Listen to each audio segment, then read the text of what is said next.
Taxa de desemprego em Sergipe encosta em 21% e é a terceira maior do Brasil. Na contramão da recuperação econômica que o Brasil começa a sentir, nosso estado segue afundando e batendo recorde de desemprego.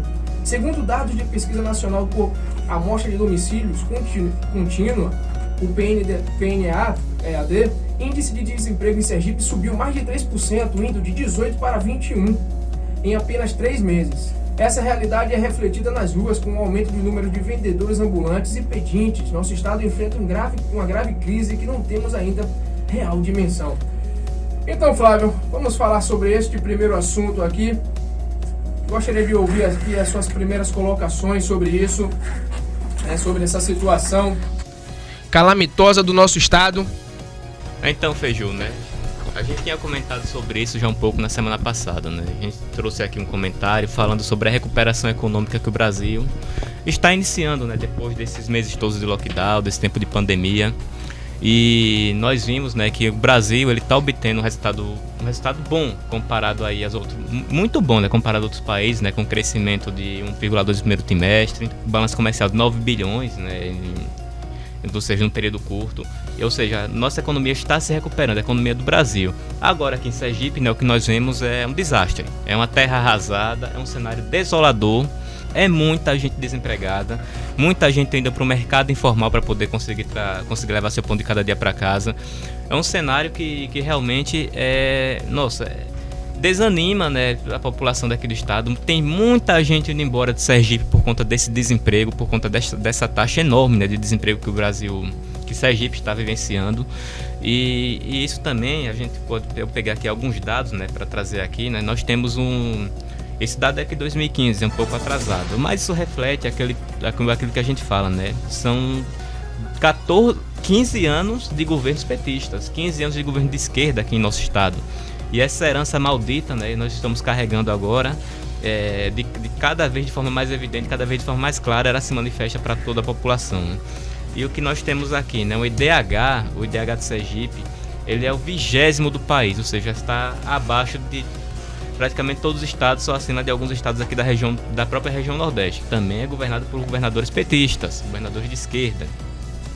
Nós temos aqui em Sergipe, né, que a população ocupada do estado ela caiu de 906 mil no começo de 2020 para 855 mil agora, em março desse ano. Ou seja, esse ano de pandemia ele fez agravar o processo. Foram mais de 50 mil empregos perdidos pela população do nosso estado por conta desse ano de pandemia, graças às medidas autoritárias do governador Belivaldo Chagas, que mandou fechar comércio, deixou o estado parado 6 meses, que só foi começar a reabrir para valer em agosto do ano passado. Ou seja, tudo isso, todo esse cenário de caos é consequência dessas medidas autoritárias, desses governos de esquerda aí que estão no nosso estado desde Deda, passando por Jackson Barreto, né, que foi uma tragédia aqui para o nosso estado, e agora Belivaldo, que tem sido o pior de tudo, está conseguindo ser pior do que Jackson Barreto, né? Então a gente está vendo o resultado, a população está enxergando isso, não tem como o governador vir com desculpa, vir negar a realidade, porque é aquilo que nós estamos vendo, é aquela realidade que a população está vivenciando no seu dia a dia, né? E como complemento aqui, eu trago ainda uma situação que eu vi no Instagram essa semana, né? Que vai abrir aqui a Van, uma loja que está vindo aqui para Sergipe, e eu vi no Instagram de uma página, um perfil grande aqui no nosso estado, aqui nas redes sociais, um comentário de uma cidadã, né? Já pode tacar fogo. Esse era o comentário da cidadã. Tacar fogo. Aí você vê como é o nível dessas pessoas, né? Da esquerda, o nível dessa galera que ainda passa o pano aí para Belivaldo. E se você for ver o perfil dessas pessoas, boa parte é funcionário público, o comissionado do estado, tem seu salário garantido no final do mês, não está nem aí para a realidade da população que está desempregada, precisando de trabalho. E aí quando vem uma loja que é para justamente gerar empregos, são 150 empregos diretos, fora os empregos indiretos de prestação de serviços, etc., você vê que boa parte dessa galera que já tem o seu garantido, que não está nem aí para a realidade do povo, que precisa de emprego, faz esse tipo de comentário, né? E aí não duvida, né? Porque uma esquerda que não tem qualquer tipo de valor, que não tem qualquer tipo de limite, a gente vê acontecer de picharem, como fizeram uma vez aqui um protesto numa rede Habib's, né? Na época, lá em 2017, quando o Habib's apoiou o impeachment de Dilma, e o Levante Popular da Juventude foi fazer um protesto lá na frente da empresa, foi pichar, foi fazer arruaça, né? Aquilo que a esquerda gosta de fazer. Então, esse aí meu comentário sobre essa situação que Sergipe vive, o desemprego, né? Que tem assolado a vida de todo cidadão sergipano. Eu quero ouvir também aqui, tem o nosso, mais um membro do movimento, né? Gabriel. E Gabriel, ele é motorista de aplicativo, né? Ele é motorista de aplicativo. E ele conhece muito bem a realidade, ele conhece os problemas aí do dia a dia, porque o que você falou, Flávio, é algo que a população ela consegue perceber claramente. Você pega em todos os setores, na parte mais baixa, você pega ali nos ônibus, nos terminais, todo mundo tentando sobreviver. Você pega no mercado, você tem uma ocupação muito grande ali do lado de fora de comerciantes. Estávamos conversando antes do programa aqui em relação à questão do aluguel de motos e carros, como cresceu muito, como esses automóveis, o valor subiu por conta da demanda, né? Pessoas que estavam desempregadas, que precisavam recorrer a alguma coisa para alimentar suas famílias e tiveram que alugar. E os preços dos veículos subiu de maneira assustadora. Exponencial, muito alto. E vamos ouvir uma das pessoas que conhece, né? Que sabe do que eu tô falando aqui na pele. Bom dia, Gabriel. Muito bom dia a todos os presentes, aos ouvintes da rádio. Para aqueles que ainda não me conhecem, minha primeira vez, até numa entrevista de rádio. Meu nome é Gabriel Paixão, sou estudante universitário. Fico muito feliz de estar fazendo parte desse momento, cara. Isso aí, é um momento especial. Primeira vez. Por isso que deu uma gaguejada no começo, mas faz parte. E além de rodar de aplicativo, né, trabalho numa empresa privada, no Sistema S, com o qual me orgulho muito. E você vê a força da indústria. Eu vou comentar da questão do desemprego e do impacto que isso causou, mas também reafirmar a importância que a indústria e que os comércios, os empresários têm no crescimento e no fortalecimento do nosso país, tanto internacional, tanto interno como lá fora. O que é que a gente vê hoje em dia? Muito se fala são a faca de dois gumes, só se fala no aumento de combustível. Tá alto, tá, mas isso não apenas, isso é só a ponta do iceberg.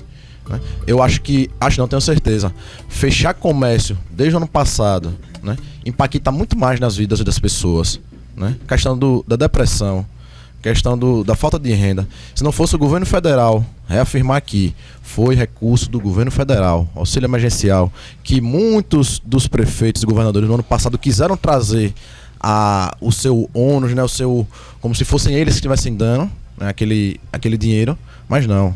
Se não fosse o presidente Bolsonaro, né, junto com seus ministros, cidadania, né, economia, não teria feito aquela ajuda que veio no momento certo. Né? E o que é que impacta hoje? Muito se fala nos grupos de Uber. Né? Praia é uma contradição gigantesca.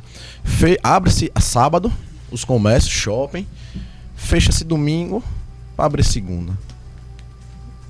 Não, fecha-se segunda, perdão. Não é? Fecha segunda. Pra quê? Aí quer dizer que no sábado, no final de semana, o vírus não pega. Aí na semana, ele volta. Contradição absurda. Essa equipe técnica do governador parece que tá de resenha de ontem. Me desculpe aqui a forma popular de falar. Ok. Mas é realmente para controlar a população, para deixar em casa, para aterrorizar. E a política do caos. Que a gente sabe que a esquerda adora a política do caos. Fazem o que fazem, corrupção, né? A gente já tá saturado, desde União Soviética e blá blá blá, né? Che Guevara e outros aí. Fazem o que fazem para depois votar como bonzinhos, como o Ciro agora, Cirão. Cirão quer chegar próximo ano, ter 9% de novo, 10% do eleitorado para passar vergonha, né? O irmão dele lá querendo ser o bambambam, né? O justiceiro, o coronel do estado. Mas um dia eles caem, né? A família lá deles, um dia cai. E querem vir como se fosse a solução, mas não são.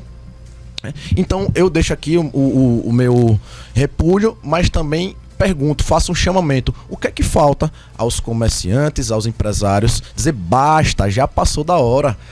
Basta. E a polícia militar também, meu pai é militar. O que é que falta, meu pai? Depois o senhor vai estar escutando essa entrevista e daqui a pouco, daqui nos próximos vai ser um ouvinte. O que é que falta a polícia militar para dizer um basta? A polícia da Bahia peitou o governador. Né? Claro que tem as punições, mas o que é que falta? Vocês são maioria, vocês praças. Acabou, chega. essa palhaçada. É importante se cuidar? É. Mas o Brasil precisa continuar, porque foi a primeira nação em crescimento, né, lá fora. Complementando o que Gabriel falou aí, eu acho que a população ela tem que fazer uma escolha, né? Se ela quer apenas sobreviver, que é isso que a gente está vivenciando nos dias de hoje, né? Com essas medidas restritivas aí que vão e voltam dentro da cabeça do governador, ou se elas querem também viver, se elas querem escolher viver. Porque se você for escolher só sobreviver e esperando que essa pandemia, esse vírus vá sumir, o vírus não vai sumir. Ele vai continuar na vida da população aí por muitos anos, por muito tempo, até que haja uma questão da imunidade natural. E as pessoas já acabem não tendo mais, não pegando mais a doença. Mas por uns 10 anos aí, por uma geração talvez, esse vírus vai continuar na nossa vida, vai continuar fazendo parte. E a gente vai ficar se escondendo o tempo todo, vai ficar refém com medo, por conta do terror que a Globo coloca na cabeça das pessoas, por conta da mídia coloca. Então acho que... E muita gente compra, é verdade, Gabriel, muita gente compra. Então acho que essa é aquela escolha que a população também tem que fazer, né? Senhores, é isso aí. A situação econômica do nosso estado ela é lamentável e não é de agora, né? Como você fez seus comentários, Flávio, nos seus comentários, você mostrou que são muitos anos da mesma administração. Infelizmente, temos uma sociedade que ela não analisa isso, ela não analisa as propostas do candidato, mas sim o discurso de promessas, né? A prova completa disso, assim, o eleitor de Sergipe, é o brasileiro, mas o eleitor de Sergipe, ele gosta muito de uma boa oratória. E foi nessa da boa oratória que nos levou para o caminho que estamos, na direção, né, no fundo do poço que estamos hoje. Porque essa taxa de desemprego, ela é reflexo de um sistema, de um estado que intervém, um estado inchado, um estado que precisa onerar o empresário. Ela vem de um discurso político que coloca o empresário como inimigo. Você vê como no período de crise todo mundo virou autônomo. No período de crise, o que é que aconteceu? Você teve aquelas pessoas que saíram candidatos a vereador, teve aquelas pessoas que compraram uma bicicleta, mas o que mais teve, meus amigos, foram pessoas que começaram a fazer seu brigadeiro, seu bolo, vender seu açaí dentro de sua casa, seu delivery. Então, assim, as pessoas elas precisam se afastar desse discurso populista populista não, assistencialista. Esse discurso assistencialista e olhar a realidade, olhar como é realmente, como as coisas funcionam. Olhar como as coisas funcionam. O estado de Sergipe, ele vive um caos por conta desses políticos que vivem com essas promessas mentirosas, essas promessas de bem-estar social, que acaba enganando toda a população. E no final das contas, quando você vai ver no frigir dos ovos, quem gera emprego é o pequeno empresário ali que não tem nenhum tipo de benefício, de tranquilidade, não digo nem benefício, tranquilidade do Estado. Uma taxa de desemprego dessa aqui é assustadora. Uma taxa de desemprego dessa aqui, se você for prestar atenção, quantos funcionários públicos estão incluídos nessa taxa de desemprego? Não tem. Não tem.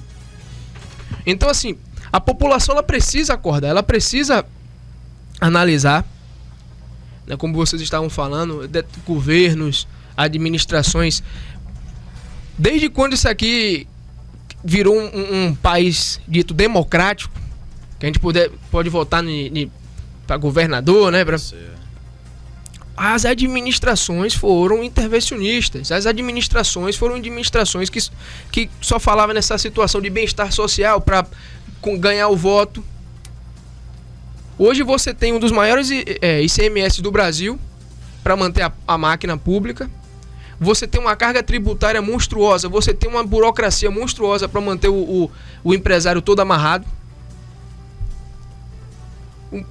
Uma folha... Não só isso, você tem hoje se você for olhar na Câmara Municipal, em todos os setores, você tem uma quantidade de funcionários públicos e cargos comissionados assustadora. E isso reflete-se na taxa de desemprego por causa que você tem que sugar quem produz para manter isso. Com certeza. Você tem que sugar quem produz para manter isso. Então, assim, é uma situação lamentável. Se a população que está sofrendo não enxergar isso agora, não analisar isso, não parar de olhar a política como se fosse futebol, como se fosse um Sergipe Confiança, como se fosse um Sergipe Confiança, estamos perdidos, certo? Estamos numa situação completamente perdida.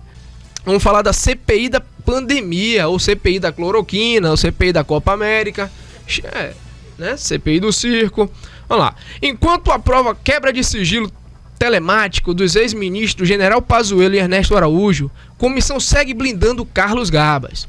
A CPI da pandemia aprovou nesta quinta-feira a quebra de sigilos telefônicos e telemáticos dos ex-ministros Eduardo Pazuello, Ernesto Araújo e também são alvos da transferência de dados à Secretaria do Ministro da Saúde, Mayra Pinheiro, o assessor internacional da Presidência da República, Felipe Martins, o empresário Carlos Wizard e o virologista Paulo Zanotto.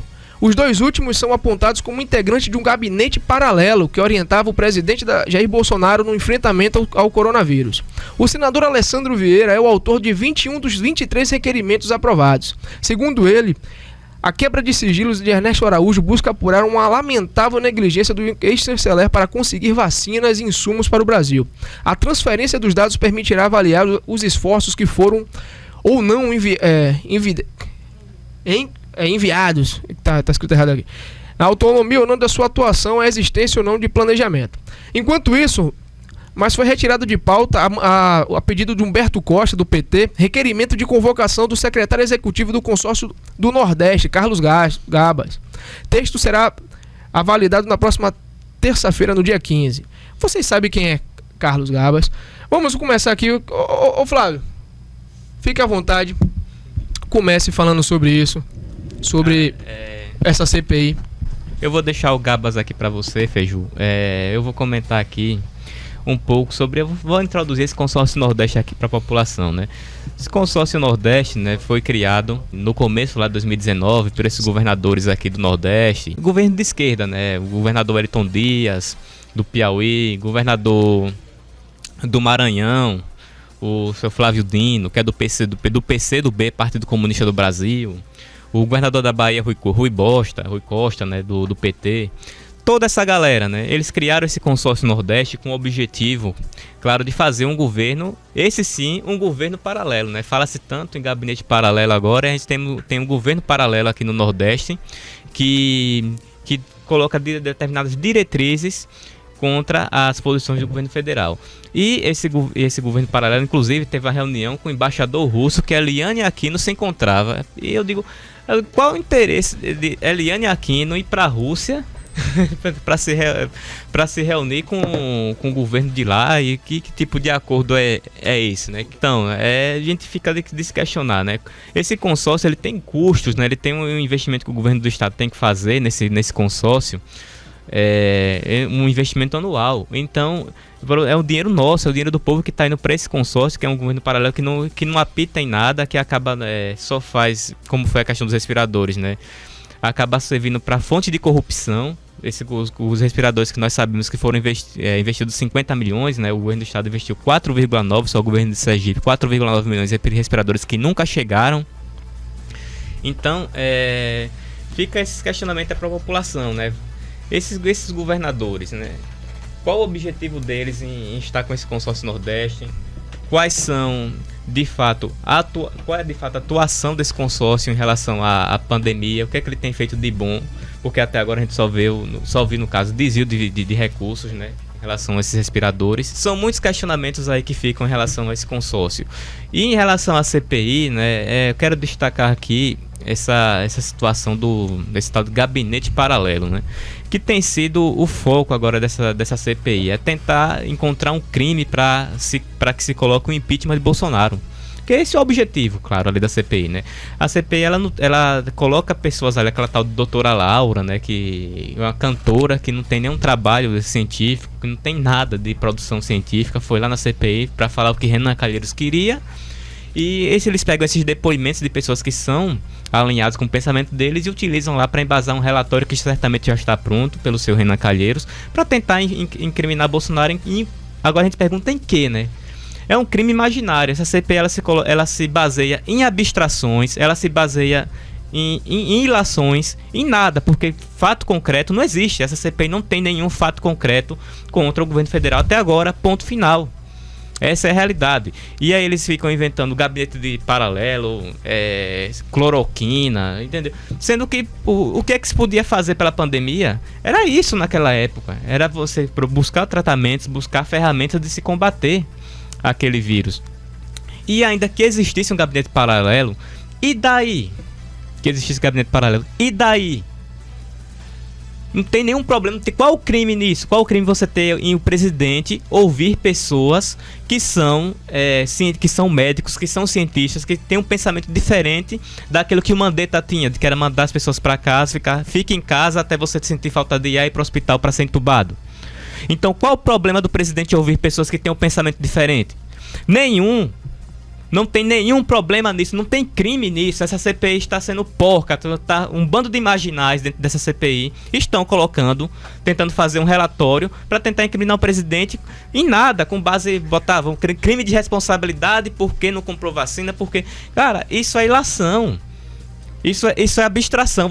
Eles estão criando narrativas para que se fosse imputar um crime, aí vão colocar um juiz, sei lá, tentar achar um juiz no STF, um promotor, que aceite fazer parte dessa patifaria que essa CPI é, para poder colocar um crime que não existe. Porque não teve desvio de verba até agora do governo federal comprovado, não teve nada, não teve crime nenhum. Então virou um circo essa CPI, né? E a gente agora sabe, né, que agora estão tendo... E aí a gente fala de gabinete paralelo. E os encontros do presidente da CPI, dos outros integrantes da CPI com Lula? Isso não é um gabinete paralelo da CPI também? E a reunião... Existe a reunião do G7, né? São os parlamentares que querem derrubar o governo. Eles criam reuniões, eles fazem reuniões sem a oposição. Eles se reúnem, definem quais serão as pautas que serão votadas. E depois eles levam essa pauta para o pessoal apreciar. Para apreciar, não. Dizer amém. Dizer amém. Dizer amém, porque eles são a maioria dentro da CPI, eles aprovam o que eles querem. Agora a convocação do senhor Carlos Gabas até hoje não saiu, né? Aí o senador Alessandro Vieira, que é o dono da verdade, que é agora ele de delegado passou a cientista, infectologista, porque ele sabe de tudo. Ele é o cara que diz a verdade dentro daquela CPI. Ele é o cara que entende tudo de ciência. É o cara que sabe mais do que a doutora Nise Yamaguchi, que tem anos de experiência médica, que tem anos de experiência em atendimento de pessoas, que tratou diversos pacientes com tratamento precoce e teve êxito. E ele sabe mais que todo mundo. Esse cara se acha o quê? Ele é o rei dessa CPI, então fica aí, eu ainda quero colocar um breve comentário aqui. Quando o Dilma fazia aquelas reuniões com os sindicatos lá dentro do Planalto, por que esses senadores que estavam lá, o Renan Calheiros era senador, por que eles nunca questionaram isso? É gabinete paralelo também? Não era gabinete paralelo, não? Falar um pouquinho sobre Carlos Gabas, né? Mas para falar de Carlos Gabas, temos que falar também do consórcio Nordeste, né? E dessa esquerda 171, que adora moer pobre, que é muito bem representada pelo PT. Tá?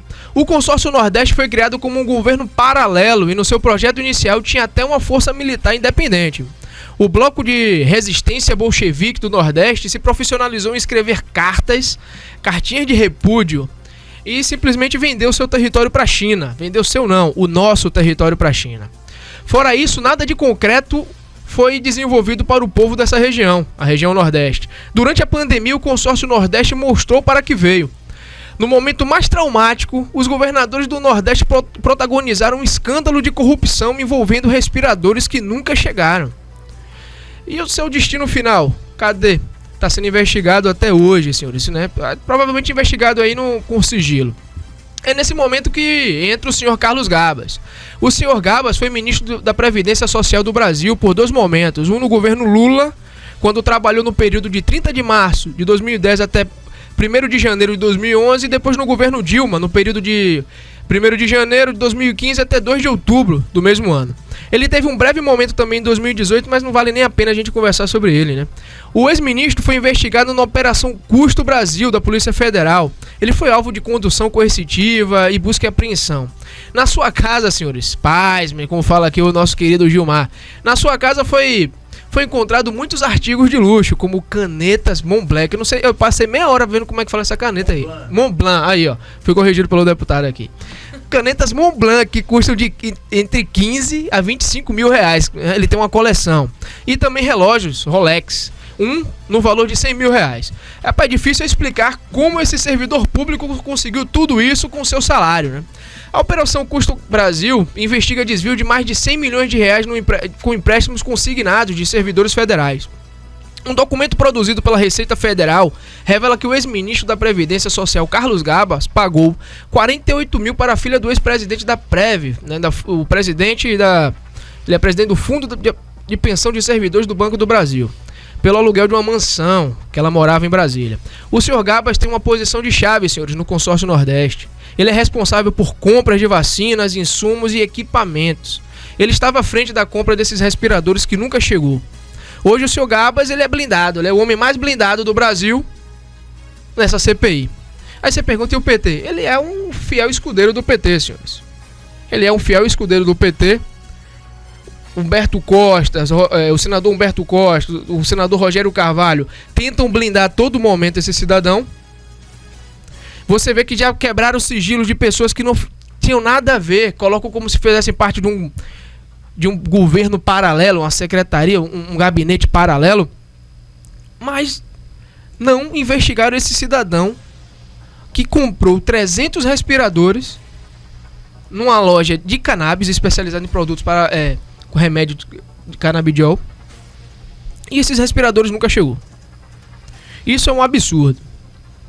Então, o que está acontecendo nessa CPI, Flávio, deixou de ser um circo e virou um tapa na cara do povo brasileiro. Virou um tapa na cara do povo brasileiro. Então, eu queria só deixar claro que esses senadores, eles não me representam, porque blindar um cidadão desse, com a força que eles estão blindando, atacando senhoras de 62 anos simplesmente porque falam algo que eles não concordam, levando ao suprassumo da ciência, uma médica sem nenhum tipo de trabalho científico. Ela tem CD lançado, mas não tem trabalho científico. Isso deixou de ser um circo há muito tempo. Num país sério, isso não estaria acontecendo. Mas como não vivemos num país sério, infelizmente eu tenho essa visão, não vivemos num país sério, porque a forma como a doutora Anísia foi maltratada, a forma como essa CPI ela é direcionada para atacar o governo, isso aqui é coisa de filme. Isso aqui é coisa de filme. E falando só do senador Alessandro, que foi o homem que se vendeu na eleição como o diferencial fora da política, hoje ele é aliado de Renan Calheiros, Omar Aziz, para derrubar o governo.